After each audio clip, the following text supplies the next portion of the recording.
الله على محمد صلى الله عليه وسلم. الحمد لله وكفى وسلام على عباده الذين اصطفى خصوصا على أفضل الأنبياء وإمام الأتقياء سيدنا وحبيبنا وشفيعنا محمد المصطفى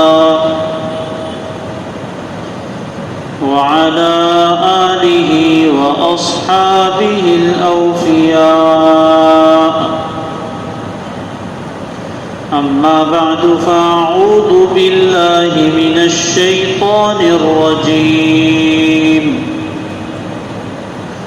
بسم الله الرحمن الرحيم.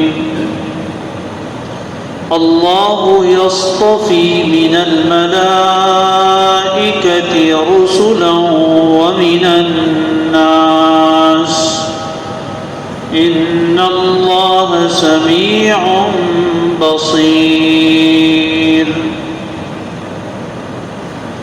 وقال الله تبارك وتعالى ورفعنا لك ذكرك صدق الله العظيم. اللهم صل وسلم وبارك وأنعم على سيدنا وحبيبنا وشفيعنا وأسوتنا وقدوتنا وقرة أعيننا وأولانا ومولانا محمد المصطفى وأحمد المجتبى خاتم النبيين إمام الأنبياء والمرسلين حبيب رب العالمين وعلى آله وأصحابه وأتباعه وأزواجه وذرياته وعلماء أمته أجمعين وعلينا معهم يا رب العالمين.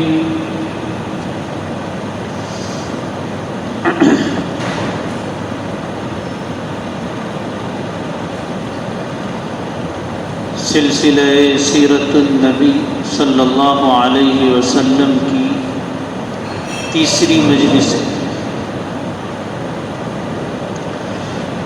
نبی پاک صلی اللہ علیہ وآلہ وسلم کا تذکرہ کرنا ایمان کو بڑھاتا ہے.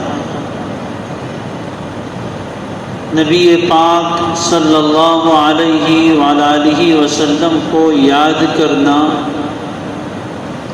انسان کی روح کو طاقت دیتا ہے.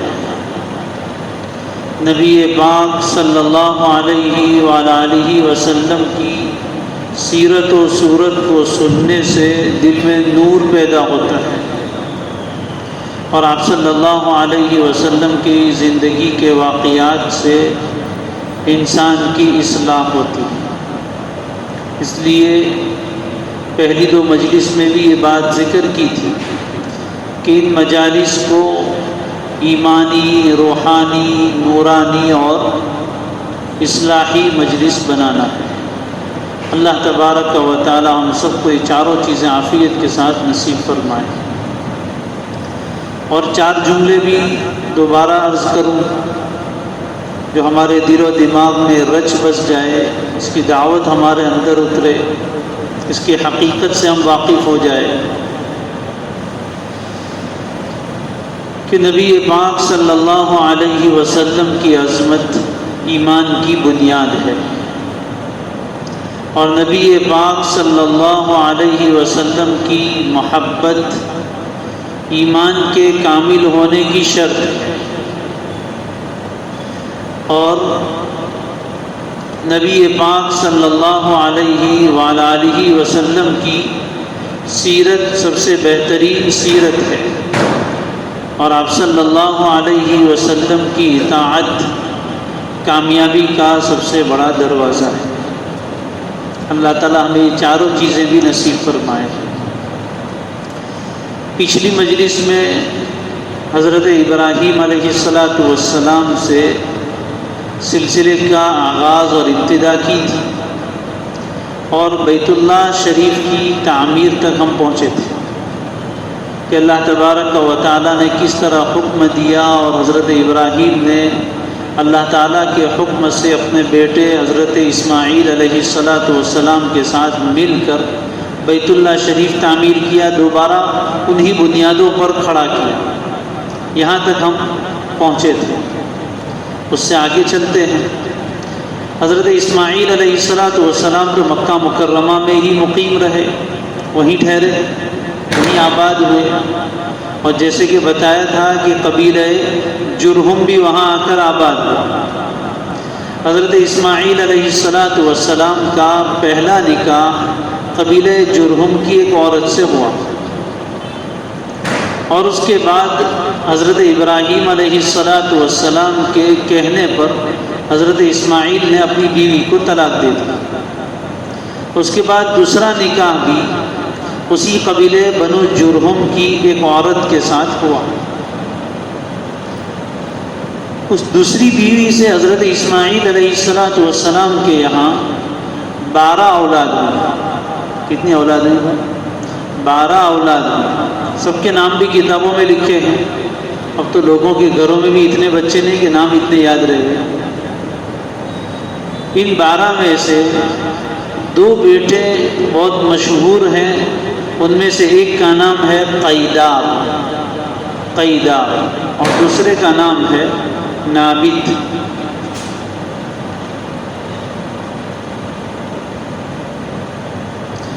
ایک کا نام ہے قیدار اور دوسرے کا نام ہے نابت۔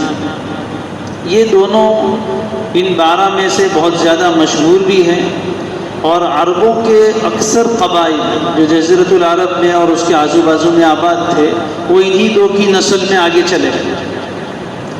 نبی پاک صلی اللہ علیہ وآلہ وسلم حضرت اسماعیل کے بیٹے قیدار کے سلسلے نسب میں آتے ہیں۔ قیدار جو حضرت اسماعیل کے بیٹے ہیں، ان کا جو سلسلہ آگے چلا اولاد کا، اس میں آگے جا کر نبی پاک صلی اللہ علیہ وآلہ وسلم پیدا ہوئے۔ یہاں تک یہ بات یاد رکھیں، حضرت نبی اکرم صلی اللہ علیہ وسلم کا سلسلہ نسب آگے آئے گا، اس میں آگے جا کر قیدار کا نام آتا ہے۔ میں نے گزشتہ مجلس میں یہ بات ذکر کی تھی کہ حضرت ابراہیم کے 2 بیٹے، ایک حضرت اسماعیل اور دوسرے حضرت اسحاق۔ حضرت اسحاق کے بیٹے یعقوب، یعقوب کے بیٹے یوسف، اور اس کے بعد سارے انبیاء کا سلسلہ انہی کی خاندان میں چلا ہے آگے تک، حضرت عیسیٰ علیہ السلام تک۔ لیکن حضرت اسماعیل علیہ السلام کی اولاد میں صرف ایک ہی نبی آئے، اور وہ ہے میرے اور آپ کے آقا سیدنا و شفیعنا و حبیبنا محمد الرسول اللہ صلی اللہ علیہ وسلم۔ لوگوں نے اس کو اس انداز میں بھی بیان کیا ہے کہ بارش کے قطرے تو بہت گرتے ہیں اور ادھر ادھر گر کر ختم ہو جاتے ہیں، لیکن جو قطرہ سیپ کے منہ میں جاتا ہے، سمندر میں ایک خاص مچھلی ہوتی ہے جس کو سیپ کہتے ہیں، اس کے منہ میں جاتا ہے، وہ اپنا صورت والا سیپ نہیں، سمندر میں جو مچھلی ہوتی ہے اس سیپ کے منہ میں جو قطرہ جاتا ہے وہ اندر جا کر موتی بنتا ہے۔ وہ ایک ہی قطرہ ہوتا ہے، لیکن اس کو اللہ تبارک و تعالی موتی بناتے ہیں۔ حضرت اسماعیل علیہ السلام کی اولاد میں صرف ایک ہی پیغمبر آئے، لیکن وہ ایک ایسے آئے کہ جو سب پر باری۔ اللہ تبارک و تعالیٰ نے اتنی بڑی شرافت عطا فرمائی حضرت اسماعیل علیہ السلام کے سلسلے میں کہ ایک ہی نبی بھیجے، لیکن جو ایک بھیجے وہ خاتم النبیین ہے، وہ امام الانبیاء والمرسلین ہے، وہ تمام نبیوں کے سردار ہیں۔ بہرحال حضرت اسماعیل علیہ السلام تو پھر وہیں آباد ہوئے اور ان کی نسل آگے چلی۔ 130 سال کی عمر میں حضرت اسماعیل علیہ السلام کی وفات ہوئی۔ مکہ مکرمہ میں ہی آپ کی وفات ہوئی، اور کہا جاتا ہے کہ ان کی قبر شریف بھی ان کی والدہ کے بازو میں ہے، اور والدہ کی قبر کے بارے میں نے بتایا تھا کہ میزاب رحمت کے نیچے جو آج کل حتیم کا حصہ ہے، اللہ ہم سب کو بار بار وہاں حاضری کی سعادت عطا فرمائے اور اس جگہ نماز پڑھنے کی بھی توفیق اللہ ہمیں عطا فرمائے۔ تو حضرت حاجرہ کے بازو میں ہی حضرت اسماعیل علیہ السلام کی قبر مبارک ہے۔ ایک بات بیچ میں عرض کروں کہ جو حضرات جاتے ہیں حج اور عمرے کے لیے، وہ جس جگہ طواف کرتے ہیں، مطاف جس کو کہتے ہیں، جہاں طواف کیا جاتا ہے، وہاں کتنے انبیاء علیہ السلام کی قبریں ہیں۔ علماء فرماتے کہ بہت سارے ہیں اس میں، یہ تو حتیم میں ہے، وہ تو طواف کا حصہ نہیں ہے، لیکن اس کے آزو بازو کا جو حصہ ہے۔ اور ایک بات یہ بھی ذہن میں رکھنی چاہیے اس موقع پر کہ یہاں حضرت اسماعیل نے کتنے قدم ان کے پڑے ہوں۔ نبی پاک صلی اللہ علیہ وسلم نے وہاں نمازیں پڑھی، صحابہ نے پڑھی، اور تقریباً تمام ہی نبیوں نے حج عمرے کیے ہیں، تو انہوں نے بھی وہاں چکر لگائے ہیں۔ تو شاید ہمارا قدم بھی اس جگہ پڑ جائے جس جگہ کسی نبی کا قدم پڑا تھا۔ اگر اس وقت یہ کیفیت ہو تو آدمی کی کیفیت بدل جاتی ہے۔ اللہ تعالیٰ ہمیں یہ سعادت کی عطا فرمائے۔ پھر یہ خاندان تو بستے رہے، آبادی تو بڑھتی ہی ہے۔ جب لوگ کسی جگہ آباد ہوتے ہیں تو پھر نکاح ہوتے ہیں، نکاح کے بعد اولاد کا سلسلہ چلتا ہے، اولاد کے اولاد، اولاد کے اولاد، دیکھتے ہی دیکھتے پھر مکہ آباد ہوا۔ دونوں قبیلے آباد تھے، بنی اسماعیل بھی آباد تھے اور بنو جرہم بھی آباد تھے، قبیلے جرہم کے لوگ بھی آ کے رہے تھے۔ اب آگے چلتے چلتے ان دونوں خاندان میں جھگڑے شروع ہوئے۔ ہوتا ہے بنو جرہم میں اور بنو اسماعیل میں، ان دونوں میں جھگڑے شروع ہوئے، یہاں تک کہ بنو جرہم غالب آ گئے اور بنو اسماعیل مغلوب ہو گئے۔ یعنی حضرت اسماعیل علیہ السلام کی جو اولاد کے لوگ تھے، خاندان والے، وہ مغلوب ہو گئے اور بنو جرہم غالب آئے۔ بالآخر بنو اسماعیل کو مکہ چھوڑ دینا پڑا، وہ مکہ چھوڑ کے آزو بازو میں آباد ہو گئے، اور بنو جرہم والے وہیں آباد تھے۔ پھر ان میں اور فساد پیدا ہوا اور بگاڑ آیا، بنو جرہم میں ظلم و ستم کرنے لگے اور بے حرمتی بیت اللہ شریف کی ہونے لگی، یہاں تک کہ جب ان کا ظلم بہت بڑھ گیا تو مکہ کے آزو بازو میں جو قبائل تھے ان سب قبائل نے ان کی مخالفت کی۔ کس کی؟ بنو جرہم کی، اور ان سے جنگ ہوئی، جس میں بنو جرہم مکہ چھوڑنے پر مجبور ہو گئے۔ لیکن انہوں نے جاتے جاتے ایک کام ایسا کیا کہ چونکہ بیت اللہ کے متولی بن گئے تھے، اس لیے بیت اللہ تو لوگوں کی عقیدت پہلے سے اس کے ساتھ وابستہ تھا، تو لوگ ہدیے تحفے نذرانے بھی بہت پیش کرتے تھے، بڑی قیمتی چیزیں بھی تھیں۔ انہوں نے جاتے جاتے ایسا کیا کہ وہ ساری قیمتی چیزیں، بیت اللہ کی جو نظر وغیرہ تھی، وہ سب زمزم کے کنویں میں ڈال دیا، اور کنواں بھی اوپر سے پاٹ دیا، یعنی اوپر مٹی ڈال کے اس کو بند کر دیا۔ ایسا کر کے وہ چلے گئے، اور جب وہ لوگ چلے گئے تو پھر دوبارہ بنی اسماعیل جو ادھر ادھر آباد تھے وہ مکہ میں اپنی اصل جگہ میں آ کر آباد ہو گئے۔ اب وہ حضرات وہاں آباد ہوتے رہے، لیکن زمزم کا کنواں تو بند ہو گیا تھا، انہوں نے اس پر مٹی اور پتھر وغیرہ ڈال کے بند کر دیا تھا، اور کسی کی توجہ اس طرف نہیں ہوئی، حالانکہ یہ چیز مشہور تھی، اس زمانے میں بھی لوگوں کے دل میں آ سکتا تھا اور وہ کنواں دوبارہ جاری کر سکتے تھے۔ لیکن اللہ تبارک و تعالی جب کوئی سعادت کسی کو دینا چاہتے ہیں تو ان سے پہلے والے لوگوں کے دماغ میں نہیں آتا ہے، اس لیے کہ دل میں خیال بھی تو اللہ ہی پیدا کرتے ہیں نا، تو ان سے پہلے والے لوگوں کو یہ خیال ہی پیدا نہیں ہوا کہ ہم زمزم کا کنواں دوبارہ جاری کریں۔ چنانچہ ایسے ہی سلسلہ چلتا رہا اور وہ لوگ وہاں آباد ہوتے رہے۔ اب اس کے بعد حضرت اسماعیل علیہ السلام کا خاندان وہی مکہ مکرمہ میں آباد ہوا، اور قبیلے آگے بڑھتے گئے یہاں تک کہ نبی پاک صلی اللہ علیہ وآلہ وسلم کی ولادت کا زمانہ قریب آتا ہے۔ قریب آتا ہے اس کا مطلب نہیں 2-4 دن باقی ہے، اس کو بھی ابھی صدیاں باقی ہے، لیکن قریب آ رہا ہے زمانہ۔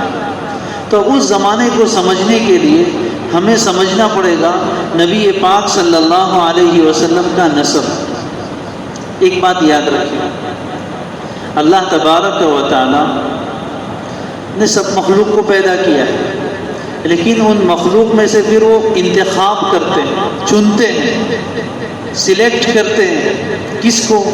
جس کو اللہ تبارک و تعالی چاہتے ہیں۔ اللہ یصطفی من الملائکۃ رسلا ومن الناس فرشتے تو بے شمار ہیں، لیکن اس میں سے بھی اللہ چن چن کے بعضوں کو منتخب کرتے ہیں پیغام لانے کے لیے. جیسے حضرت جبریل، ان کو اللہ نے منتخب کیا فرشتوں میں سے، کس کام کے لیے؟ رسولوں پر وحی لانے کے لیے. اسی طرح انسانوں میں سے بھی اللہ تبارک و تعالیٰ بعض انسانوں کو چنتے ہیں، منتخب کرتے ہیں، اور پھر اس کو ہر چیز چنیدہ دیتے ہیں، ہر چیز سلیکٹڈ دیتے ہیں، ہر چیز ان کی بہت اعلیٰ ہوتی ہے.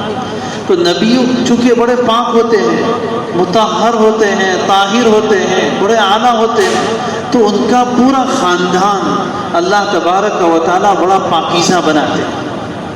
چنانچہ نبی پاک صلی اللہ علیہ وآلہ وسلم کی ذات اتنی پاکیزہ کہ آپ نے فرمایا کہ مجھ سے لے کر حضرت آدم تک جتنا سلسلہ ہے، اس میں نہ کسی باپ نے زنا کیا نہ کسی ماں نے. یعنی آپ کے باپ داداؤں میں اللہ تبارک و تعالیٰ نے پاکیزگی رکھی. حالانکہ ان کو بھی پتہ نہیں تھا کہ ہماری نسل میں آگے جا کے کون آنے والا ہے، لیکن اللہ تعالیٰ کو تو پتہ ہے کہ کس کی نسل سے کون لانا ہے.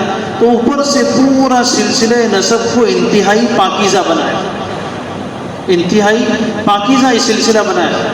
جب نبی کی بیویوں کو پاکیزہ بنایا گیا تو نبی جن سے پیدا ہوئے ان کو تو بدرجہ اولا پاکیزہ بنایا گیا. چنانچہ آپ کا نسب بہت عالی ہے. نسب کہتے ہیں باپ داداؤں کا جو سلسلہ ہوتا ہے، پوری ایک سیریز اور چین ہوتی ہے. تو نبی پاک صلی اللہ علیہ وسلم کا نسب بھی آپ سب نے سن ہی رکھا ہوگا، مولانا طارق جمیل صاحب کے بیان میں بہت مشہور ہے.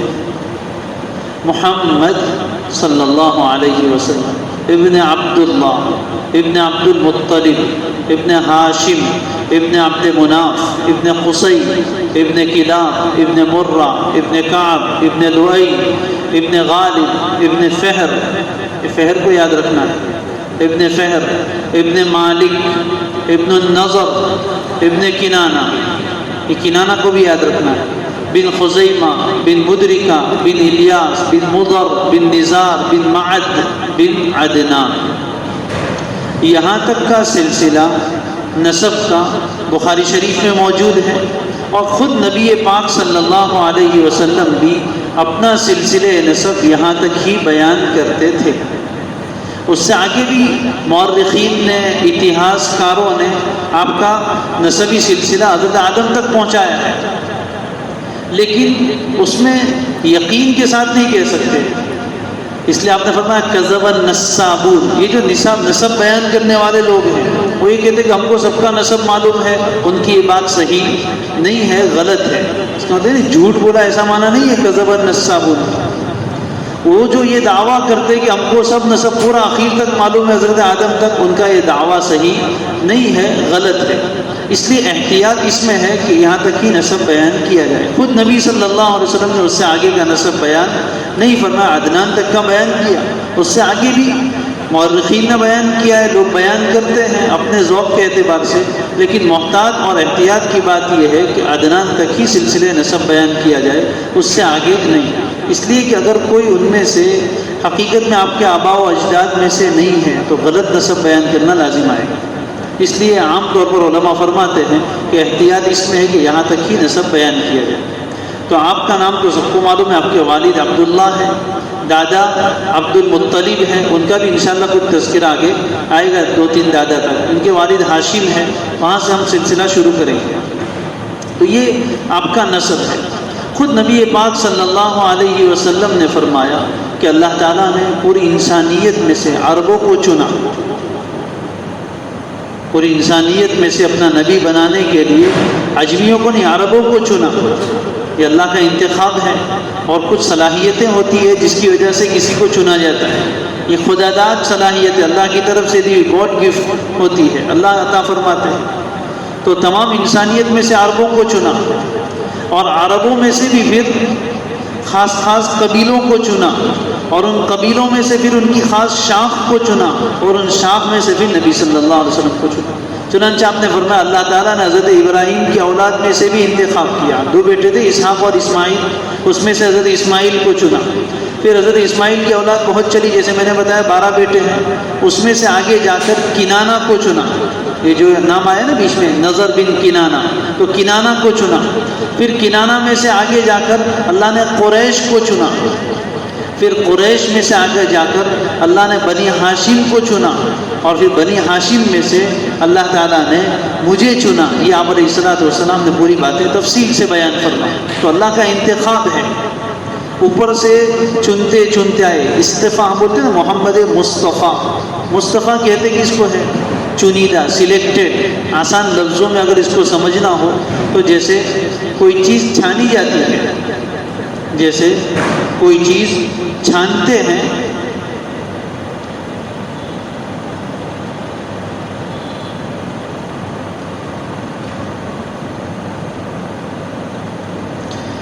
جیسے کوئی چیز چھانی جاتی ہے تو چھنتے چھنتے جو آخری چیز ہوتی ہے وہ سب سے اعلیٰ ہوتی ہے۔ پہلے کچرا ہوتا ہے، جیسے آج کل پیٹرول آتا ہے نا ہمارے، وہ جب زمین میں سے نکلتا ہے تو اس کی شکل و صورت اگر دیکھیں تو وہ کسی کام کی نہیں، اس میں سے پھر سب چھنیوں میں سے چھنتے چھنتے چھنتے اخیر میں جو رہتا ہے، یہ پیٹرول بھی اپنا ایک دم پیور نہیں ہے، ہوائی جہاز میں جو ڈالتے ہیں وہ بہت زیادہ پیور ہوتا ہے۔ تو اسی طرح چننے کو انسانوں میں سے چنتے چنتے اچھا، پھر اس سے اچھا، پھر اس سے اچھا، پھر اس سے اچھا، پھر اس سے اچھا، سب سے اچھا جو ہے اس کو چن کر اللہ نے اپنا آخری نبی بنایا ہے۔ تو اللہ تعالیٰ نے چنا ہے اور فرمایا کہ میں لوگوں میں نسب کے اعتبار سے سب سے اعلیٰ ہوں۔ پوری دنیا میں سب سے اعلیٰ نسب نبی پاک صلی اللہ علیہ وسلم کا۔ اس کی بھی حکمت ہے، جیسے میں بھی انشاءاللہ بیان کروں گا۔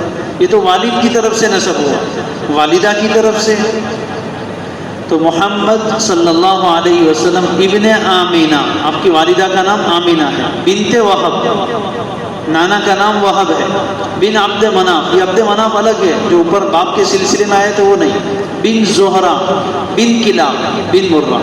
یہ کلاب میں دونوں سلسلے آگے جا کے مل جاتے ہیں، باپ کے نسب میں بھی کلاب آتے ہیں، ماں کے نسب میں بھی کلاب آتے ہیں، وہاں سے دونوں کا نسب آگے جوائنٹ ہو جاتا ہے، مل جاتا ہے۔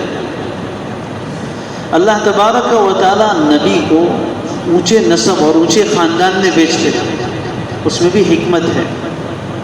کیا حکمت ہے؟ ویسے تو اللہ کی حکمتوں کو اللہ ہی زیادہ جانتے ہیں، لیکن علماء نے جو بیان کی ان میں سے چند میں بیان کرتا ہوں۔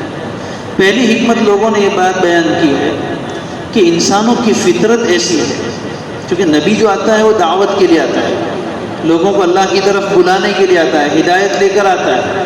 تو انسانوں کی فطرت ایسی ہے کہ اگر کوئی نچلے خاندان کا گھٹیا انسان اگر کوئی صحیح بات لے کر بھی اٹھے تو لوگ اس کی طرف زیادہ توجہ نہیں کرتے۔ اگر کوئی نچلے خاندان کا، نچلی برادری کا کوئی آدمی صحیح بات لے کر بھی اٹھے تو انسانوں کی فطرت ایسی ہے کہ اس کو گھاس نہیں ڈالتے، اس کی بات پر توجہ نہیں دیتے۔ اور کوئی بڑے خاندان کا آدمی ہو، مشہور خاندان کا آدمی ہو، وہ کھڑا ہو، چاہے کچھ ادھر ادھر کی باتیں بھی بیان کرتا ہے، تب بھی مجمع ایسے ہی جمع ہو جاتا ہے، کس کا بیٹا ہے؟ فلاں کا بیٹا۔ تو نسب جب عالی ہوتا ہے تو لوگوں کی توجہ زیادہ ہوتی ہے، اس لیے اللہ تعالیٰ نبی کو عالی النسب بنا کر بھیجتے۔ اس لیے کسی بھی نبی کے نسب میں ان کے زمانے کے کسی آدمی نے عیب نہیں نکالا، ان کے زمانے کے کسی آدمی نے عیب نہیں نکالا۔ اور خصوصاً عربوں کا حال تو ایسا ہے کہ اتنے عالی نسب میں پیدا کرنے کے باوجود بھی کیا کہتے تھے؟ لولا نزل هذا القرآن على رجل من القريتين عظيم، کہ قرآن ان پر ہی کیوں اترا؟ ہماری دو بڑی بستیاں، ایک مکہ اور ایک طائف، اس کے کسی بڑے سردار پر کیوں نہیں اتارا گیا؟ اتنا عالی نسب ہونے کے باوجود بھی ان کی یہ بات قرآن نے نقل کی۔ تو اگر کوئی نچلے نسب کا آدمی آتا تو اس کو تو کہاں قبول کرنے والے تھے؟ تو اس لیے اللہ تبارک و تعالیٰ نبی کو عالی نسب میں بھیجتے ہیں۔ اس سے ایک بات یہ معلوم ہوئی سمجھنے کی کہ داعی جتنا بڑے خاندان کا، عالی نسب کا ہوتا ہے، اور جس کا نسب جتنا پاکیزہ ہوتا ہے، اس پر کوئی داغ نہیں ہوتا، اتنا اس کی بات میں اثر زیادہ ہوتا ہے، اتنا لوگ اس کی بات کو زیادہ لیتے ہیں۔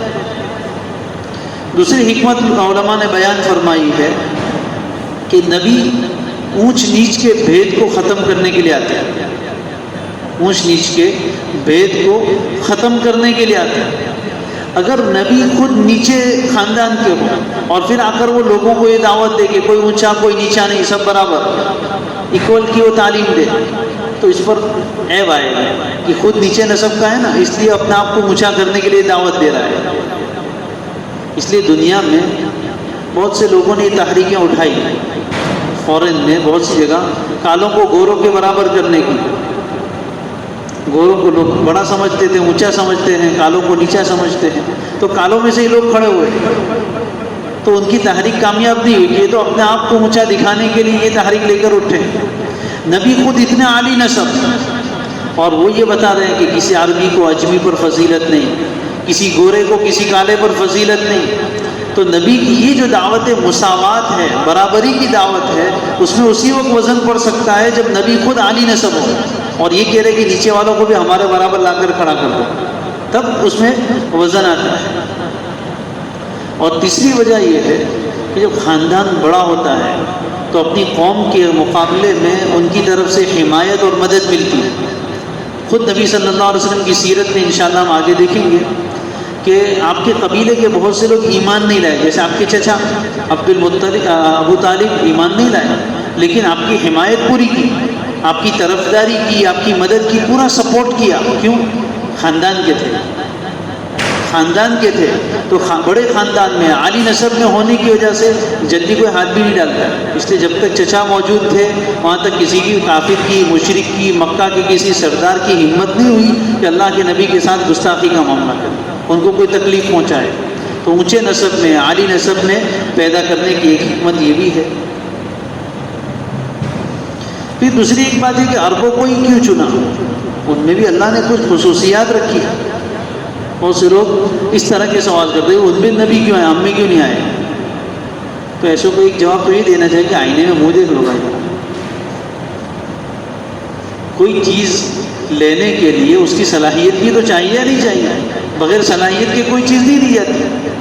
تو عربوں کو ہی کیوں چنا؟ علماء فرماتے ہیں کہ عربوں میں اللہ نے وہ خصوصیات رکھی تھی، خصوصاً اس زمانے میں، جو دوسرے علاقے کے لوگوں میں نہیں تھی. اس میں سب سے پہلی چیز ہے ان کا حسب نسب محفوظ تھا. عربوں کا نسب ایسا محفوظ تھا کہ انسان تو انسان، گھوڑوں کے نسب بھی ان کو یاد تھے. گھوڑوں کے نسب بھی یاد تھے کہ یہ گھوڑا، اس کی ماں کون، اس کی ماں کون، اس کی ماں کون، اوپر تک وہ گھوڑے کا نسب بھی سناتے تھے. تو جن کو اپنے گھوڑوں کے نسب یاد ہو، اب ہمارا حال دیکھ لو. کسی کو بھی اس میں سے کھڑا کر کے، حالانکہ مجھے بھی کھڑا کر کے پوچھوں، خاندان کے کتنے نام دیں گے؟ دادا کا، پردادا کا، اس کے اوپر، اس کے اوپر، اس سے آگے پھر کچھ نہیں، پتہ نہیں کون ہے. ابا کو پوچھا ان کو بھی پتہ نہیں، دادا کو پوچھا ان کو بھی پتہ نہیں. تھوڑے بہت نام جانتے ہیں. اور ان کے یہاں یہ پہلے سے اللہ تعالیٰ نے یہ چیز رکھی تھی عربوں میں کہ نسب ان کے یہاں پورے سب کو زبانی یاد ہے. تو یہ پہلی خصوصیت تھی عربوں کی کہ ان کے حسب نسب محفوظ تھے. اگر کسی اور جگہ آتے تو اس کا نسب کہاں سے بیان کرے؟ دوسری چیز ان کی جو دوسری خصوصیت تھی وہ یہ تھی کہ شجاعت و بہادری ان میں بہت تھی. اس کی دلیل یہ ہے کہ اس زمانے میں دو بڑی سپر پاور تھی، ایک روم اور ایک فارس. رومن ایمپائر اور پرشین ایمپائر، یہ دو اس زمانے کی سپر پاور تھی جیسا بھی ہے. اور اکثر ملک والے ان کے ماتحت تھے، ان کے اندر رہتے تھے. لیکن اس زمانے میں بھی یہ جزیرۃ العرب جو مکہ وغیرہ یہ پورا عرب کا علاقہ ہے، وہ کسی کی غلامی میں نہیں تھا، آزاد تھے. ان پر کسی کی حکمرانی تھی نہیں. دنیا میں کچھ قومیں ایسی پیدا ہوئی ہیں جن پر کسی کی حکمرانی چلتی نہیں ہے، کوئی ان پر حکمرانی کر ہی نہیں سکتا. تو بڑے شجاع، بڑے بہادر تھے. اور ان میں سے ادنا آدمی، ایک دم نچلے لیول کا آدمی، بادشاہ کے سامنے کھڑا ہو کے بات کرے تو بالکل مرعوب نہیں ہوئے، ایسا بے دھڑک اور بے جھجک بات کرے کہ یہ ان کے اندر اللہ نے خوبی رکھی تھی، شجاعت و بہادری. اسی لیے دیکھو صحابہ جب نکلے ہیں تو دنیا کی بڑی بڑی حکومتوں کو انہوں نے کوئی خاطر میں نہیں لائے کہ یہ بہت بڑے ہیں، ان کی تہذیب بہت بڑی ہے. اپنی تہذیب پر فخر، شجاعت و بہادری ان میں بہت تھی. تیسری چیز یہ تھی سخاوت اور ایثار. اس زمانے میں سخاوت بہت تھی. حاتم طائی کو سب جانتے ہیں، عرب کا آدمی، اس کی سخاوت کے قصے آج تک مشہور ہیں. تو عربوں میں سخاوت، ابھی نبی صلی اللہ علیہ وسلم کے داداؤں کا ذکر آئے گا تو انشاءاللہ اس میں بھی آئے گا سخاوت کتنی تھی. تو سخاوت بہت تھی. اور اپنے اوپر دوسروں کو ترجیح دینا، خود بھوکے رہیں گے لیکن دوسروں کو کھلائیں گے. سخاوت ایسی تھی کہ ایک آدھ آدمی مہمان آوے اس کے لیے پورا اونٹ ذبح کر دیتے، اپنے یہاں مرغی نہیں کاٹتا ہے کوئی. اور ایک آدمی کے لیے اونٹ ذبح کر، ان کی تاریخ ہے، واقعات ہے، اشعار ہے، اس میں ساری چیزوں کے تذکر ہے کہ اتنے سخی کہ مہمان آوے تو ڈھول بجتے تھے، ڈھول بجے تو اونٹ بھی سمجھ جاتے تھے کہ اپنی آ گئی اب. اور عرب لوگ ایسے تھے کہ اونٹوں کو چرنے کے لیے بیچتے تھے، لیکن چند اونٹ رہنے دیتے تھے اپنے باڑے میں ہی، بیچتے تھے نہیں تھے. کیوں کہ اچانک کوئی مہمان آ گیا تو ہم اونٹ کو چرنے کے لیے جنگل میں گئے تھے، اس کے آنے تک کا کیسے انتظار کریں گے، اچانک کاٹنا پڑے تو پہلے سے تیار. اس قدر ان میں سخاوت تھی، اس لیے دین پر مال بھی بہت خرچ کیا.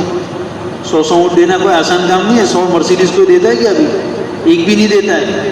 اس زمانے کی 100 اونٹ یعنی آج کی 100 مرسیڈیز ہے. صحابہ نے ایسا مال اللہ کے راستے میں قربان کیا. اندر ہو تو قربان کریں گے نا. یہ فطری چیزیں اللہ تعالیٰ نے ان میں رکھی تھی. چوتھی چیز یہ تھی کہ قوت حافظہ بہت تھا، یادداشت بہت تھی، اور ذکاوت و ذہانت بھی بہت تھی. نبی کے تعلیم حاصل کرنے کے لیے قوت یادداشت کی ضرورت ہے، اس لیے آج اتنی ساری حدیثیں سب محفوظ ہیں. اگر ہمارے جیسے حافظے والے لوگ ہوتے گزشتہ مجلس میں کیا بیان کیا تھا ابھی سر پوچھ لیں گے، پتہ نہیں کیا ہے. اور صحابہ نے حضور اکرم صلی اللہ علیہ وسلم کی ایک ایک بات کو ریکارڈ کیا، ایک ایک بات کو سینے میں محفوظ کیا. تو اس کے لیے قوت یادداشت چاہیے اور ذہانت بھی بہت تھی. تعجب کی بات ہے کہ پڑھنا لکھنا کچھ نہیں تھا، سب امی تھے، نہ لکھنا جانتے تھے نہ پڑھنا جانتے تھے. اکثریت ایسی تھی، کوئی اسکول نہیں تھا، لیکن ذہانت تھی، خاندان سے چلتی ہے. کوئی ضروری نہیں ہے کہ ہر آدمی پڑھا ہوا سمجھدار ہی ہے. بہت سے ان پڑھ سمجھدار ہوتے ہیں، بہت سے ان پڑھ سمجھدار ہوتے ہیں. تو ان کے یہاں پڑھنے لکھنے کا کوئی رواج نہیں تھا، لیکن ذہانت بہت تھی، یادداشت. ایک ایک آدمی کو 100 شعر ایسے یاد ہو جاتے تھے، ایک مرتبہ سنے اور 100 شعر یاد ہے. میں تو قرآن کی 100 آیت یاد نہیں. اور ان کے یعنی ایک مرتبہ کسی نے اشعار پڑھے، اس نے سنے اور یاد ہو گئے، پھر بیان کرنا شروع. اور چھوٹے چھوٹے بچوں کو ہزاروں اشعار یاد ہوتے تھے. اللہ تعالیٰ جب کسی چیز کو لانا چاہتے ہیں تو اس کے لیے پہلے سے سارے انتظامات بھی ہوتے ہیں. 5ویں خصوصیت ان کی یہ تھی کہ غیرت و حمیت بہت تھی. غیرت بہت تھی اور حمیت، طرفداری. جس چیز پر آ گئے اس کے لیے سب کچھ لٹا دینے کا جذبہ. جب نبی صلی اللہ علیہ وسلم نہیں آئے تھے تو یہ غیرت و حمیت آپس میں ٹکرا رہی تھی، اس لیے ان کے یہاں جنگ بھی بہت ہوئی. زمانہ جاہلیت کی جنگیں مشہور ہے کہ اس قبیلے کے اونٹ نے اس قبیلے کے اونٹ سے پہلے پانی پی لیا، اس پر جنگ شروع. اور جنگ کتنے 100 سال تک چلی. کس بنیاد پر؟ اس قبیلے کے اونٹ نے پانی پہلے پی لیا اس قبیلے کے اونٹ سے پہلے. اس میں جنگ ہوئی، پھر انتقام کے لیے انہوں نے حملہ کیا، پھر انہوں نے حملہ کیا، پھر یہ جنگ چلتی رہی 100 سال تک. اندازہ لگائی کہ وہ غیرت و حمیت کا کیا عالم ہوگا. جو اونٹ کے پہلے پانی پی لینے پر اتنی جنگ کرے تو وہ اپنے دین کی حفاظت کے لیے کیا کچھ نہیں کر سکتے. اور چھٹی خصوصیت یہ تھی کہ فصاحت و بلاغت بہت بے شمار تھی. بلکہ آج بھی عربی زبان میں جیسی فصاحت و بلاغت ہے، بات کو بہترین انداز میں بیان کرنا اور اس کو سمجھنا، تو چونکہ نبی صلی اللہ علیہ وسلم کی تعلیمات قرآن مجید ایسی زبان میں اتارنا ضروری تھا جو رہتی دنیا تک کے سارے تقاضے پورے کرے. اس کے لیے ضروری تھا کہ کم الفاظ میں بہت سے معنی آ جائے. تو جن لوگوں پر قرآن اتارا جائے ان لوگوں کو بھی تو وہ لینگویج سمجھ میں آنی چاہیے نا. خود نبی پاک صلی اللہ علیہ وسلم کے زمانے میں اس کا بڑا چرچا تھا. عربوں میں اسی پر بحث ہوتی تھی. قبیلے والے ملتے، اس قبیلے کا آدمی کھڑا ہو کے اشعار سنائے گا، پھر دوسرا اٹھے گا، کس کے اشعار اچھے ہیں، اس پر مقابلے ہوتے تھے. کوئی آدمی ایک نظم لکھتا تھا، شعر لکھتا تھا اور اس کو بیت اللہ کی دیوار پر چپکا دیتا تھا کہ کوئی اس کا جواب لاوے، اس سے اچھا کلام لاوے، اس سے اچھا کلام لاوے تو وہ اتار دینے کا، دوسرا لگانے کا. جب خود نبی صلی اللہ علیہ وسلم دنیا میں نبی بن کر آئے تو 7 ایسی نظمیں بیت اللہ کے اندر لگائی گئی تھی جس کا کوئی جواب نہیں تھا. اس کو 7 معلقہ کہتے، بیت اللہ پر لٹکائے گئے تھے. جب قرآن مجید کی آیتیں نازل ہونے لگی سب اتارنے لگے کہ چلو بھائی اپنے سے اعلیٰ قدم آ گیا. پھر بھی ایک عورت تھی جس کے بھائی کا ایک قصیدہ لگا ہوا تھا. اس نے کہا نہیں، ابھی میرے بھائی نے جو کلام کیا ہے اس کے وزن کا کلام نہیں آیا ہے. جب سورہ انا اعطیناک الکوثر نازل ہوئی حضور نے فرمایا جاؤ یہ جا کے لگا دو بیت اللہ کو. جب یہ لگائی گئی تو اس نے اپنا بھائی کا وہ قصیدہ اتار دیا کہ نہیں بھائی اب میرے بھائی کے کلام سے زیادہ طاقتور کلام آ گیا ہے. تو ان لوگوں میں اللہ تعالیٰ نے یہ خصوصیات رکھی تھی جس کی وجہ سے اللہ تبارک و تعالیٰ نے عربوں کو بھی منتخب کیا اور اس میں اللہ کے نبی صلی اللہ علیہ وسلم کو بھیجا. اب آپ کا جو سلسلہ نسب ہم نے اوپر سے دیکھا، اس میں آپ کے جد امجد جس کو ہاشم کہتے ہیں، وہاں سے ہم حضرت ہاشم، ان کے بعد عبد المطلب اور ان کے بعد آپ کے والد گرامی، ان تین کا تذکرہ کرنا مناسب سمجھتے. بہت اوپر سے جانا تو مناسب نہیں ہے، وقت بھی زیادہ لگتا ہے. آپ صلی اللہ علیہ وسلم کے جو جد تھے حضرت ہاشم، اس سے پہلے ایک بات یہ سمجھ لیجیے کہ قریش کس کو کہتے ہیں. قریش اپنے ابھی ہے قریشی لوگ بھائی، تو قریش کس کو کہتے ہیں؟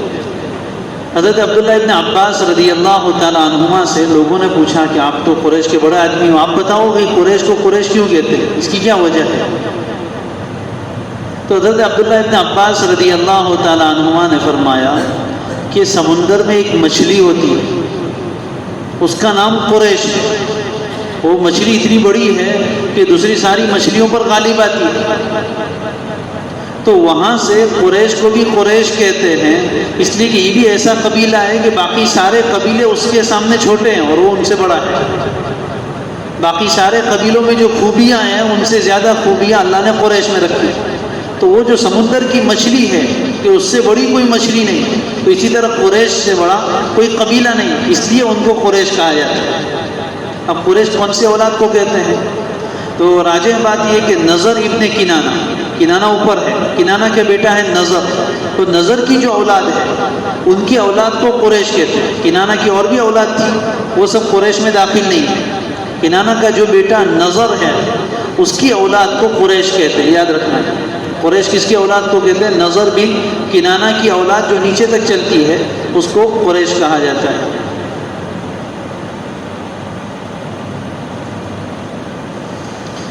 آپ کے جو جد امجد ہے حضرت ہاشم،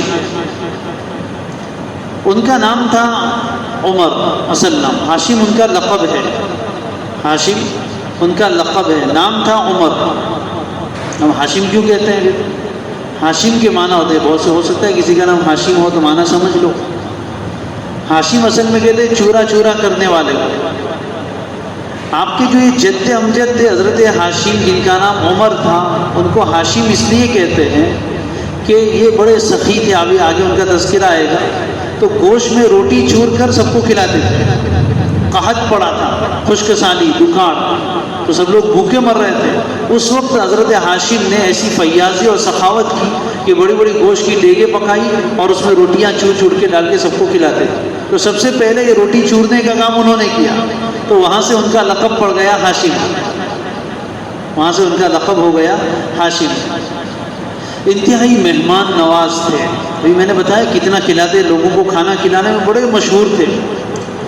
حاجیوں کو، حج تو اس زمانے سے چلتا ہے، حضرت ابراہیم کے زمانے سے حاجیوں کو کھلانے کی ذمہ داری ان کی تھی. فری میں کوئی بھی مہمان آئے ان کا دسترخوان ہر وقت لگا رہتا. بہت سے لوگوں نے ان سے مقابلہ بھی کرنا چاہا اس معاملے میں کہ کھلانے میں ہم آگے بڑھ جائیں، لیکن کوئی ان سے آگے نہیں بڑھ سکا. بڑے خوبصورت بھی تھے. ان کی پیشانی میں اللہ تعالیٰ نے نبوت کا نور ظاہر کیا تھا، اس لیے کہ اب نبی صلی اللہ علیہ وسلم کے دنیا میں آنے کا وقت قریب ہو رہا ہے. تو اس وقت سے اتنا پہلے سے اللہ تعالیٰ نے آثار ظاہر فرمائے. تو حضرت ہاشم کی پیشانی پر ایک ایسا نور تھا اور ایک ایسی خوبصورتی تھی کہ اس کو دیکھ کر لوگ حیران ہو جاتے تھے. یہاں تک کہ روم اور ایران کے لوگ اپنی بیٹیاں ان کے سامنے پیش کرتے تھے کہ ان کے ساتھ شادی کر لیں. خود روم کا جو سب سے بڑا بادشاہ تھا اس نے اپنی شہزادی کے لیے، اپنی بیٹی کے لیے رشتہ بھیجا کہ میں تم سے اپنی بیٹی کی شادی کروانا چاہتا ہوں. چونکہ ان کے جو علماء تھے نبی صلی اللہ علیہ وسلم کی علامتوں سے پہچانتے تھے. نبوت کا نور چھپتا نہیں ہے تو پہچانتے تھے وہ. اس لیے وہ چاہتے تھے کہ اگر ہماری بیٹی کا ان سے نکاح ہو جائے تو نبوت کا سلسلہ ہمارے خاندان میں آ جائے گا. لیکن حضرت ہاشم نے انکار کر دیا، شہزادی کو بھی ٹھکرا دیا کہ نہیں، اللہ تبارک و تعالیٰ کا انتظام کچھ اور تھا. بہرحال انہوں نے انکار کیا. عجیب ان کو اللہ تعالیٰ نے سمجھ دی تھی، عجیب فراست دی تھی. انہوں نے پورے مکہ کے لوگوں کو منظم کیا. مکہ تو ایسی سرزمین ہے آج بھی وہاں کچھ اگتا نہیں ہے. آج تو امپورٹ ایکسپورٹ سب آسان ہو گیا, ساری چیزیں وہاں ملتی ہیں, لیکن اس زمانے میں وہاں کچھ بھی ملتا نہیں تھا. بے آب و گیا میدان, کچھ نہ کھیتی ہوتی تھی نہ پھل, کچھ نہیں. تو وہاں کے لوگوں کی معیشت, ان کا گزران کیسے چلے گا؟ تو ظاہر ہے کہ ان کو تجارت ہی کرنی پڑے گی. اب اس زمانے میں عرب کا جو حال تھا, ڈاکو لوگ بہت, قافلے چلتے ڈاکو لوگ لوٹ لیتے تھے, تو سفر بھی بڑا مشکل. حضرت ہاشم نے مکہ کے لوگوں کو 2 سفر کروائے, ایک ٹھنڈی کے موسم میں اور ایک گرمی کے موسم میں, ایک ملک شام کا اور ایک ملک یمن کا. 2 سفر انہوں نے شروع کروائے, جس کا قرآن میں تذکرہ ہے لإیلاف قریش ایلافہم رحلۃ الشتاء والصیف, اس میں اس کا تذکرہ ہے. یہ دونوں سفر بھی جاری کروائے اور حکومت کے لوگوں سے بات کر کے قافلوں کے لیے امن بھی طلب کیا کہ ہمارے قافلے کو کوئی چھیڑے گا نہیں, ہم تمہارے لیے کچھ انتظام کریں گے, اپنی خوشی سے تم کو کچھ دے جائیں گے, لیکن مار دھار نہیں کرنے کا, ڈاکہ نہیں ڈالنے کا. تو مکہ والے بہت اطمینان سے سفر کرتے تھے. اللہ نے ان کو عجیب خوبیوں سے نوازا تھا. صرف 25 سال کی عمر پائی حضرت ہاشم نے. کتنے سال کی؟ اتنی سال کی عمر میں یہ سب کچھ کر گئے. یہاں تک کہ ایک مرتبہ سفر میں جا رہے تھے تجارت کے لیے ملک شام, راستے میں مدینہ منورہ میں پڑاؤ ڈالا. مدینہ منورہ میں ٹھہرے, ایک عورت پر نظر پڑی جو انہیں نظر آئی کہ بڑی کوئی شریف عورت ہے اور بہت اعلیٰ نسب والی ہے. تحقیق کی, پوچھا کہ اس کا نکاح کسی سے ہوا تھا, 2 بیٹے ہیں لیکن طلاق ہو گئی. انہوں نے نکاح کا پیغام دیا حضرت ہاشم نے. حضرت ہاشم جن کو لوگ سامنے سے بیٹیاں دے رہے تھے, جب وہ سامنے سے کسی کو پیغام بھیجے تو کون منع کرنے والا ہے؟ نکاح ہو گیا وہیں مدینہ میں, سفر میں ہی نکاح. گھر نہیں آئے کہ گھر جا کے بھی تاریخ دیکھیں گے, ایسا نہیں. وہ تو نکاح ان کے یہاں بہت آسان معاملہ تھا. نکاح ہو گیا, تھوڑے دن وہیں رکے سسرال میں ہی, اور اس کے بعد پھر سفر میں چلے گئے ملک شام میں. اتنے دن ٹھہرے, ان کی بیوی کو حمل ٹھہر گیا.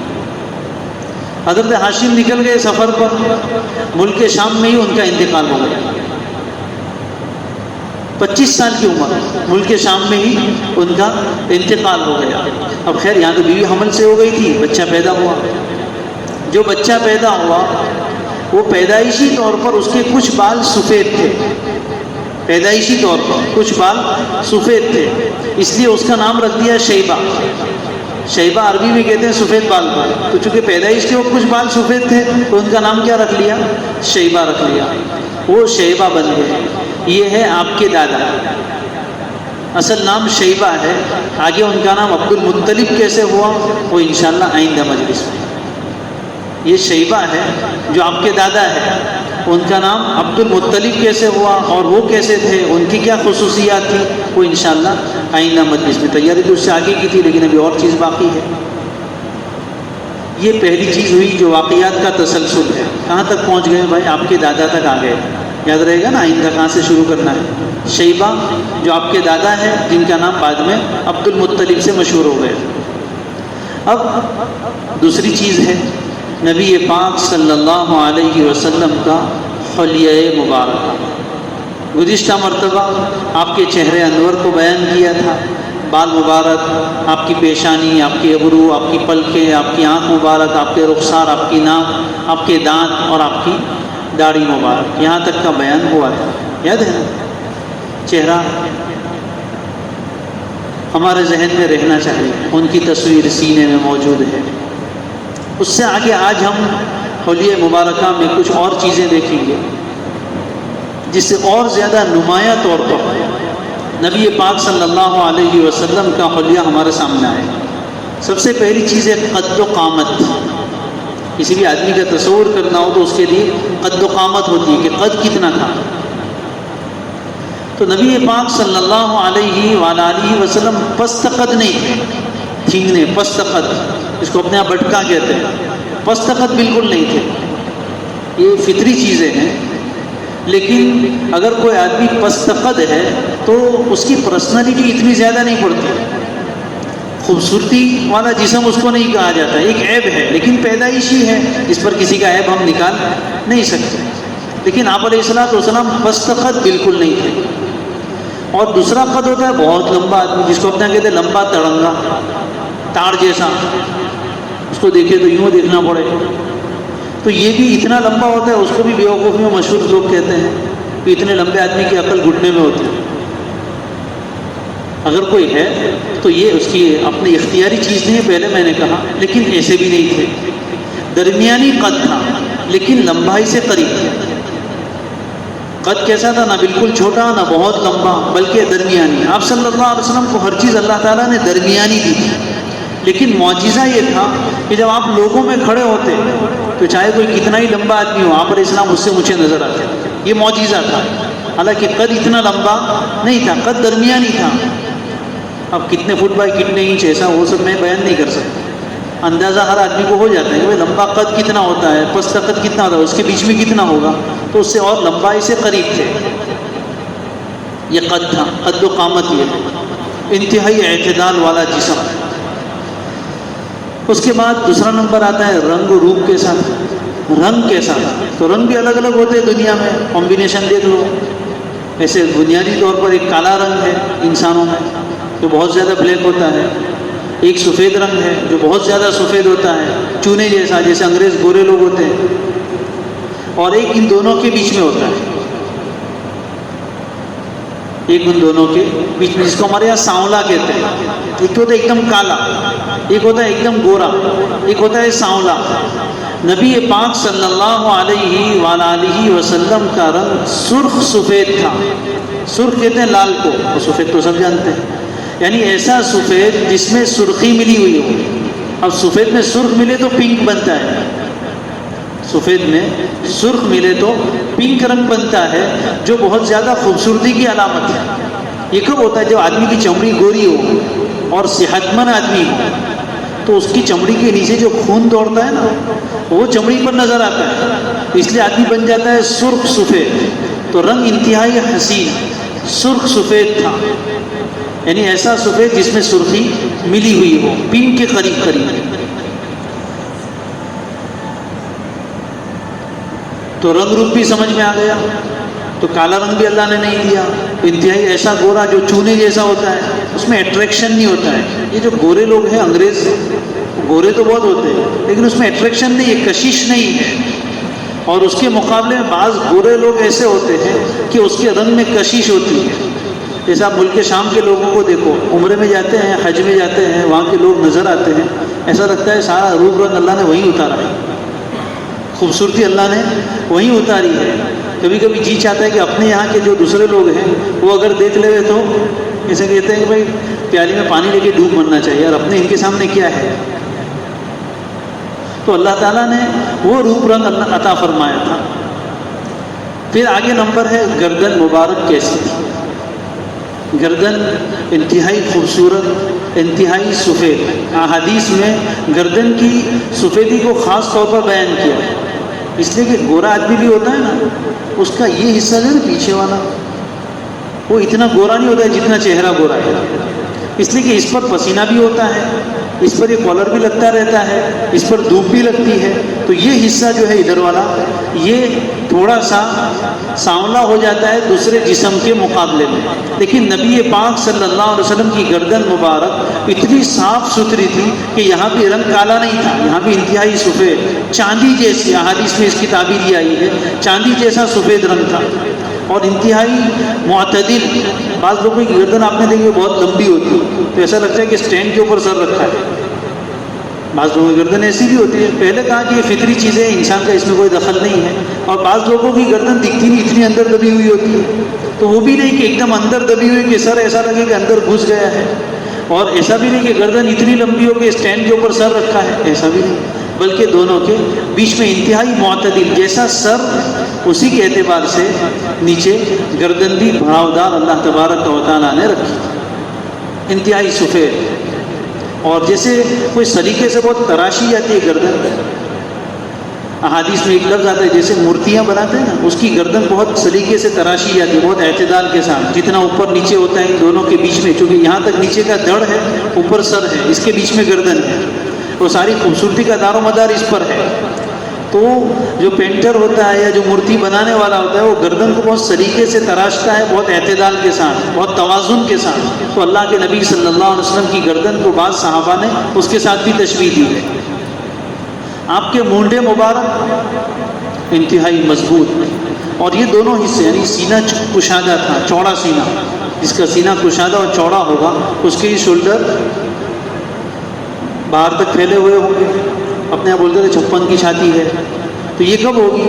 یعنی جب سینہ کشادہ ہوگا تو یہ سینے کے اوپر والا جو حصہ ہے وہ بھی کشادہ ہوگا۔ تو آپ علیہ الصلوۃ والسلام کے مونڈے دونوں کشادہ تھے، اور یہ جو جوڑ تھے، بدن کے جتنے بھی جوڑ تھے، جوائنٹ، یہ سب مضبوط تھے اور بڑے تھے۔ روایتوں میں آتا ہے زخم الکرادیس، یہ سارے جوڑ، چاہے گھٹنے کا ہو اور کوہنی کا ہو، پونچے کا ہو، یہ مونڈے کا ہو، یہ سب جوڑ انتہائی مضبوط تھے اور کافی کشادہ تھے۔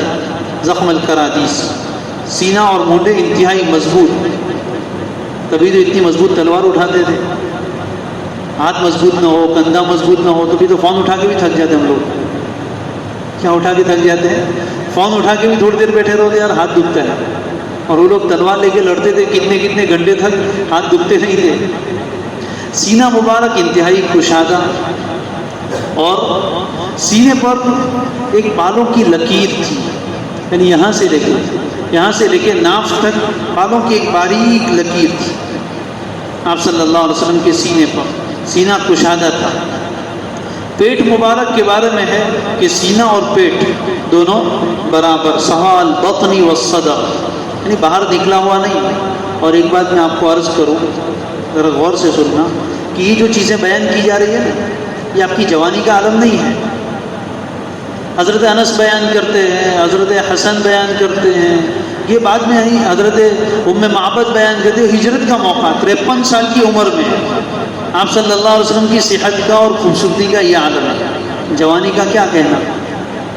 53 سال کا آدمی اگر کوئی ہوئے تو اپنے آپ کو ذرا دیکھیں کہ اس 53 سال میں آدمی کہاں پہنچ جاتا ہے، سب لٹکنے لگتا ہے۔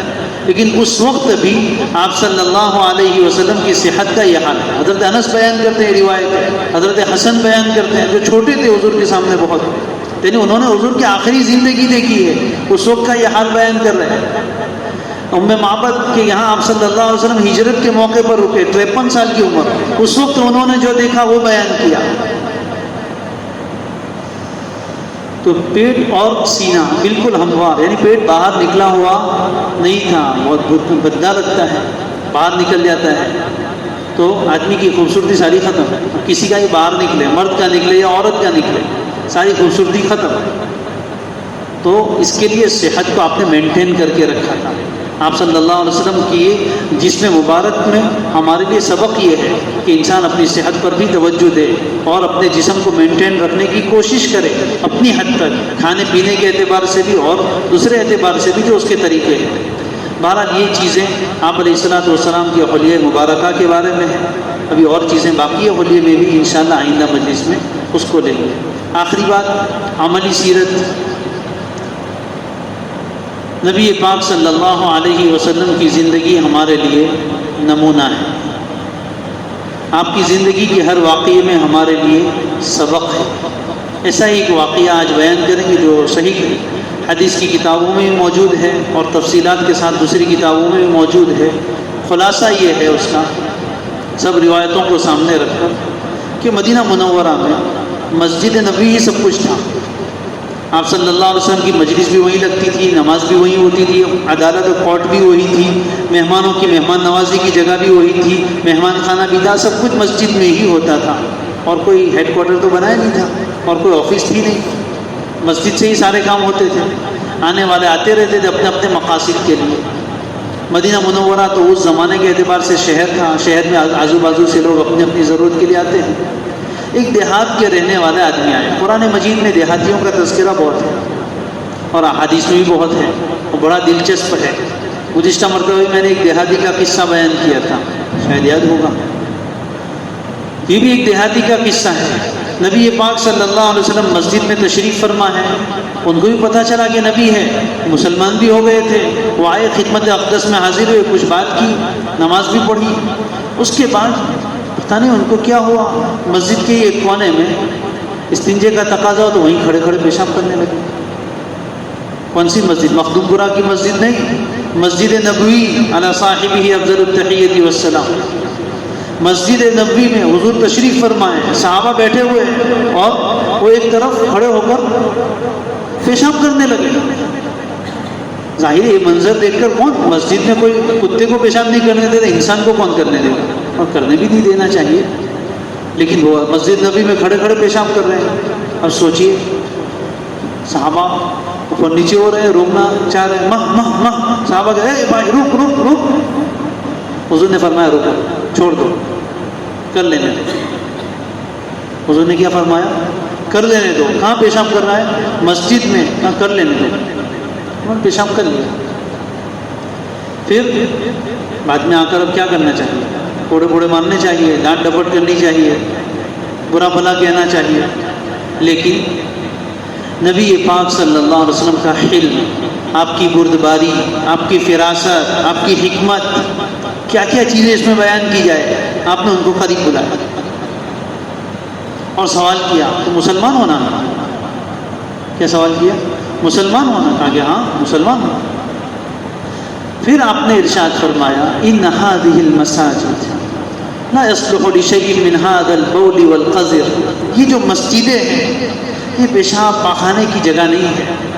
انما هي للصلاة وقراءة القرآن والذکر او كما قال علیہ الصلاة والسلام، کہ مسجد تو نماز پڑھنے کی جگہ ہے، قرآن کی تلاوت کی جگہ ہے، ذکر کی جگہ ہے. بس اتنا فرمایا. وہ دیہات کے رہنے والے صحابی خود فرماتے ہیں، دوسری روایتوں میں ہے کہ ماں سب بنی، نہ آپ نے مجھے گالی دی اور نہ مجھے ڈانٹ ڈپٹ کی، نہ مجھے جھڑکا، نہ مجھے مارا، کچھ نہیں کیا. آپ کے جیسا معلم میں نے نہیں دیکھا. آپ کے جیسا معلم میں نے نہیں دیکھا. بعض روایتوں سے معلوم ہوتا ہے کہ وہ اس وقت مسلمان نہیں تھے. آپ صلی اللہ علیہ وسلم کی حسن اخلاق کو دیکھ کر اسلام قبول کر لیا. اس واقعے سے ہمیں کیا سبق ملتا ہے کہ ہر چیز پر فوراً ریئیکشن. پہلے ان کو پوچھا. دوسری روایتوں میں یہ بھی ہے آپ نے پوچھا کہ تم نے یہ کام یہاں کیوں کیا؟ میں سمجھا کہ عام جگہوں کی طرح ایک جگہ ہے، اور وہ دیہات کے رہنے والے لوگ تہذیب یافتہ نہیں تھے. جیسے آج کل بھی بہت سے لوگ تہذیب یافتہ نہیں ہیں. ہمارے یہاں راستے میں آپ کو ایسے نظارے نظر آئیں گے کہ 10 لاکھ کی گاڑی لے کے جا رہا ہے، 20 لاکھ کی لیکن راستے پہ کھڑے کھڑے پیشاب کر رہا ہے. تہذیب ابھی بھی نہیں آئی ہے. تو اس زمانے میں دیہات کے لوگوں کا معاملہ ایسا تھا کہ جہاں ملے وہاں پیشاب کر لیتے تھے. تو وہ سمجھے کہ جس طرح دوسری جگہ پر کر سکتے ایسے ہی نہیں. اس زمانے میں مسجد میں کوئی قالین تو بچھے ہوئے نہیں تھے، وہ نیچے کنکر تھے، مٹی تھی. تو دوسری جگہ کر سکتے تو یہ بھی کر لیتے ہیں. آپ نے پہچان لیا کہ آدمی واقف نہیں ہے مسجد کے مقام کو، اس کے احترام کو نہیں سمجھتا ہے، جاہل ہے، نادان ہے.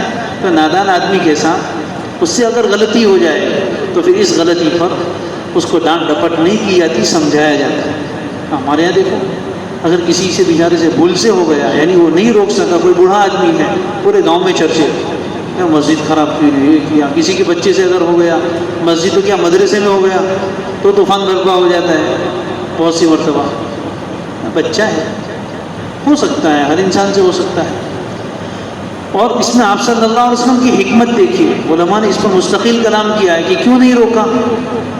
کہ اگر اس کو روک دیتے تو ابھی تو وہ پیشاب کر رہا تھا تو ایک ہی جگہ ناپاکی گر رہی تھی نا. ابھی اس کو وہاں سے بھگا دے کے باہر جا، تو ہو سکتا ہے کہ وہ وہاں سے بھاگ کر باہر جاتا تو ایک جگہ کے بجائے سب جگہ قطرے گرتے، پوری مسجد ناپاک ہوتی. حکمت کیسی کہ بھائی ایک جگہ ہی ہو رہی ہے نا، اس کو صاف کر لیں گے. پوری مسجد صاف کرنے کے بجائے ایک جگہ کو صاف کرنا آسان ہے. گھر میں بھی ایسا ہوتا ہے کہ بچہ پیشاب کر بھائی یہاں بیٹھ، ابھی اٹھنا مت یہاں سے.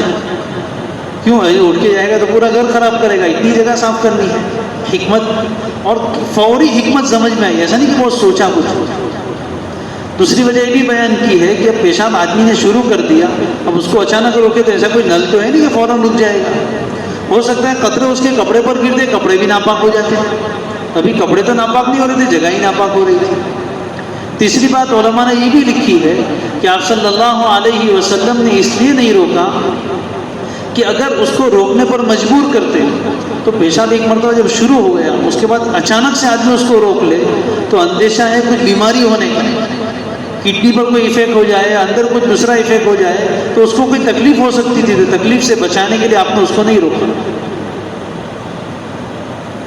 اور ایک وجہ بھی علماء نے لکھی ہے کہ اگر صحابہ جو کہہ رہے تھے نا ہٹ ہٹ یہاں سے باہر جا، رک جا، اگر آپ صلی اللہ علیہ وسلم صحابہ کو نہ روکتے اور اس کو بھگا دیتے تو ہو سکتا ہے کہ یہ صحابہ کے اس عمل کو اسلام کی تعلیمات سمجھتا. جیسے آج کل ہوتا ہے نا، کوئی مسلمان آدمی کوئی کام کرے تو لوگ اس کو اسلام کی طرف منسوخ کرتے ہیں، تو وہی سمجھتا ہے کہ اسلام میں تو اتنی سختی ہے کہ اس کی بھی رعایت نہیں، شاید دور ہو جاتا ہے، اسلام سے متنفر ہو جاتا ہے. تو آپ صلی اللہ علیہ وسلم نے انہیں روک دیا اور اس کے بعد صحابہ کو کہا کہ بھائی ایک ڈول پانی بہا دو، پاک ہو جائے گا. آسان مسئلہ تھا، دل جیت لیا، دل نہیں توڑا. تو ہمیں اس واقعے سے یہ سبق ملتا ہے کہ آپ صلی اللہ علیہ وسلم کی طبیعت ایسی تھی کہ اگر غلطی سے انجانے میں کسی سے کوئی ایسا کام ہو جائے تو اس کو ڈانٹ ڈپٹ کر کے جھڑک کے ذلیل کرتے کا کام نہیں کرتے تھے، بلکہ دلجوئی کرتے تھے. اس کو اچھے انداز میں سمجھاتے تھے، تعلیم بھی دے دی کہ آئندہ ایسا نہ کریں، اور اس وقت اس کا دل بھی رکھ لیا. اب ہم اپنی زندگی میں اس کو ذرا کنیکٹ کریں کہ اپنے گھر میں بھی کبھی ایسا ہوتا ہے، بچے سے ہاتھ میں سے گلاس گر گیا، پھوٹ گیا، تو اب ابا کا غصہ دیکھو. گلاس پھوٹا 10 20 50 روپے کا، لیکن بچے کو مار کے پاس تو سر بھی پھوڑ دیتے ہیں اور دل تو توڑ ہی دیتے ہیں. تو یہ چیز ایسی ہے کہ ہمیں اپنی زندگی میں جان بوجھ کے تو بچے نے نہیں پھینکا گلاس، چھوٹ گیا اس کے ہاتھ سے، سرک گیا یا بیلنس نہیں رہا، کچھ نہ کچھ وجہ رہی ہوگی، ٹوٹنا مقدر میں کا ہو گیا، ٹوٹ گیا.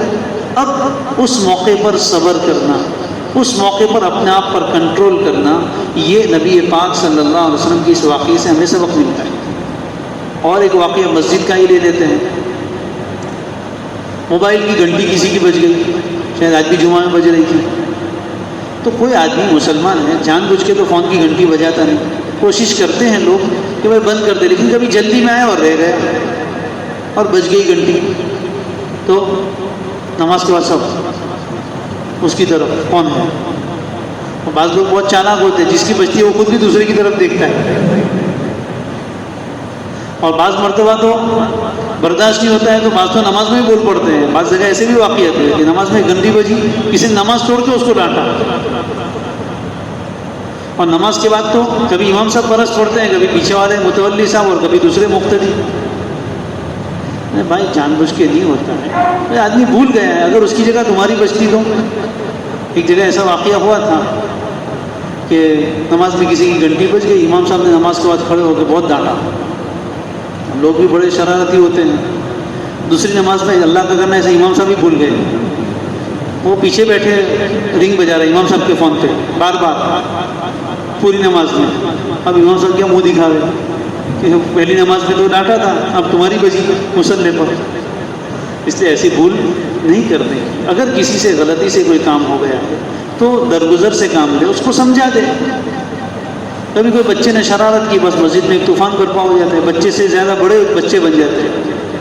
تو نبی پاک صلی اللہ علیہ وسلم کے ان واقعات میں ہمارے لیے سبق ہے کہ ہم اس کو دیکھ کر اپنی زندگی کے ساتھ اس کو ریلیٹیٹ کریں. اور ایسے مواقع آ جائیں، ضروری کہ ہمارے سامنے کوئی مسجد میں پیشابی کرے گا، ہمارے سامنے کوئی اور کام ہو جائے. جیسے ابھی میں نے ایک مثال دی، مسجد میں کسی نے گھنٹی بجا دی، کسی نے کوئی اور کام کر دیا، تو صبر سے برداشت سے کام لے، سب کے سامنے اس کو ذلیل نہ کرے. جیسے نبی پاک صلی اللہ علیہ وسلم نے بلا کر نرمی سے اس کو سمجھایا، اور وہ صحابی زندگی پر کہتے رہے کہ ایسا معلم میں نے کبھی نہیں دیکھا. اللہ تبارک و تعالی ہم سب کو نبی پاک صلی اللہ علیہ وسلم کی سیرت کو اپنانے کی توفیق عطا فرمائے. تھوڑی دیر کے لیے درود شریف پڑھ لیجیے. وہی تصور قائم رکھے، اپنی دھیان اور توجہ نبی پاک صلی اللہ علیہ وسلم کی طرف متوجہ کریں. گویا کہ سنہری جالیوں کے سامنے بیٹھے ہیں، کھڑے ہیں، ادب کے ساتھ اور درود پاک پڑھ رہے ہیں. ہمارا درود پیارے آقا صلی اللہ علیہ وسلم کے دربار میں پہنچایا جا رہا ہے.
دعا.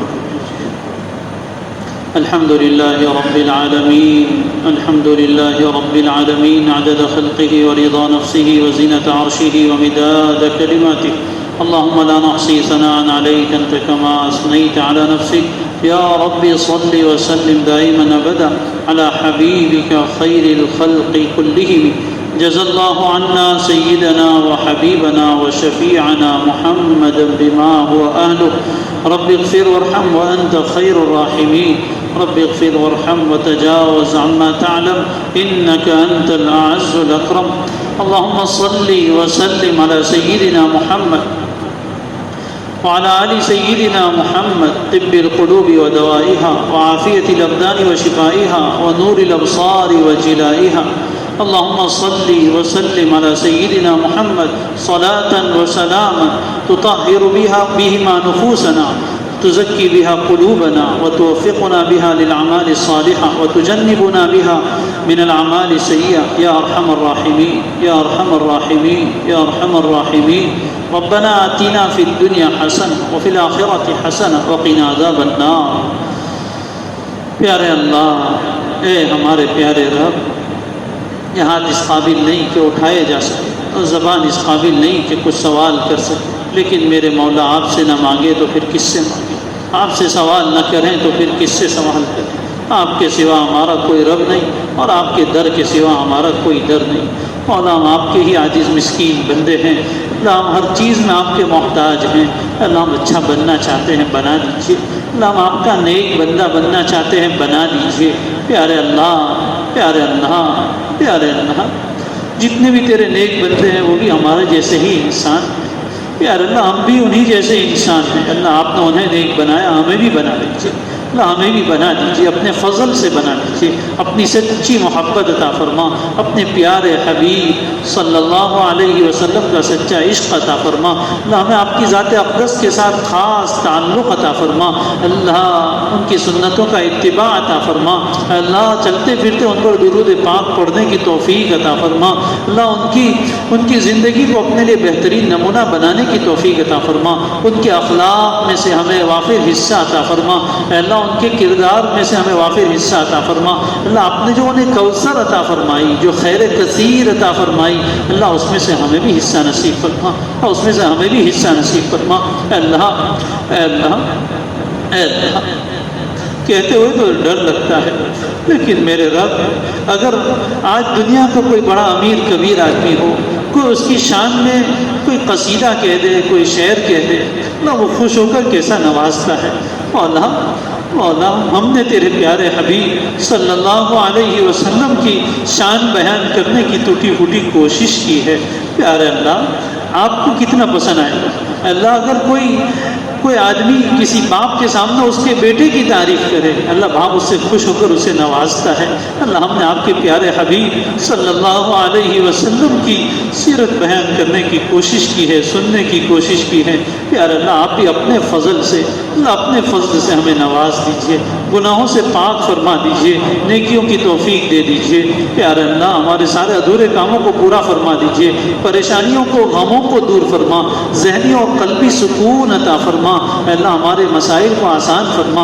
اللہ جائز مرادیں اور حاجتیں پوری فرما. روزیوں میں برکت عطا فرما، بیماریوں میں شفا عطا فرما. گناہوں سے جان چھڑا دیجیے، اللہ گناہوں سے جان چھڑا دیجیے. پیارے اللہ ہمارے اس سلسلے کو اپنے فضل سے بے انتہا قبول فرما.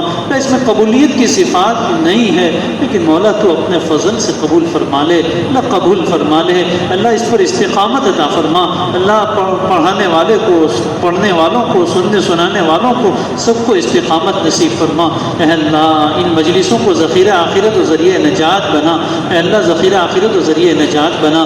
ہم سب کو تیرے پیارے حبیب صلی اللہ علیہ وسلم کی خواب میں اچھی بہترین خوشیوں والی زیارت نصیب فرما، اپنے فضل سے نصیب فرما. اے اللہ دل تڑپتا ہے کہ ہم بھی اس چہرے کو دیکھیں جسے آپ نے والضحیٰ کہا، ہم بھی اس زلفوں کو دیکھیں جس کو آپ نے واللیل کہا. اللہ ہم بھی اس ذات انور کو دیکھیں جس کو دیکھنے کے لیے آسمان بھی ترستا ہے. پیارے اللہ اور اللہ یہ سعادت ہم زندگی میں تو نہیں پا سکے، اللہ خواب میں عطا فرما دیجیے، اللہ دکھا دیجیے، اور پھر آپ کا دیوانہ بنا دیجیے، آپ کا عاشق بنا دیجیے۔ اللہ ہمیں یقین ہے ایک مرتبہ ہماری نظر تیرے پیارے حبیب صلی اللہ علیہ وسلم پر پڑ جائے گی، اللہ ہم ان کے دیوانے ہو جائیں گے۔ بن دیکھے یہ عالم ہے، اے اللہ دیکھنے کے بعد کیا عالم ہوگا؟ پیارے اللہ پھر ہمارے نوجوان اپنا چہرہ آپ کے نبی جیسا ہی رکھیں گے۔ اللہ دکھا دیجیے نا مولا، مولا دکھا دیجیے، اپنے فضل سے دکھا دیجیے، آپ تو ہر چیز پر قادر ہیں۔ اللہ آپ کے نبی نے ہمیں خبر دی ہے کہ جو مجھے خواب میں دیکھے اس نے حقیقت میں مجھے ہی دیکھا ہے، شیطان تیرے پیارے حبیب کی شکل اختیار نہیں کر سکتا۔ اللہ عطا فرما دیجیے اپنے فضل سے، اللہ استحقاق نہیں ہے، اپنے فضل سے عطا فرما دیجیے۔ ہم سب کو مدینہ منورہ کی بار بار مقبول حاضری اور زیارت نصیب فرما، روزہ اقدس پر کھڑے ہو کر صلاۃ و سلام پیش کرنے کی سعادت عطا فرما۔ اللہ عمرے اور حج کی سعادت سے مالا مال فرما۔ اللہ جو مانگا وہ بھی عطا فرما، جو مانگنے سے رہ گیا وہ بھی عطا فرما۔ ہماری دعاؤں کو اپنے فضل سے تیرے پیارے حبیب صلی اللہ علیہ وسلم کے صدقے میں قبول فرما۔ وصلی اللہ تعالی علی خیر خلقہ محمد وآلہ وصحبہ اجمعین برحمتک یا ارحم الراحمین۔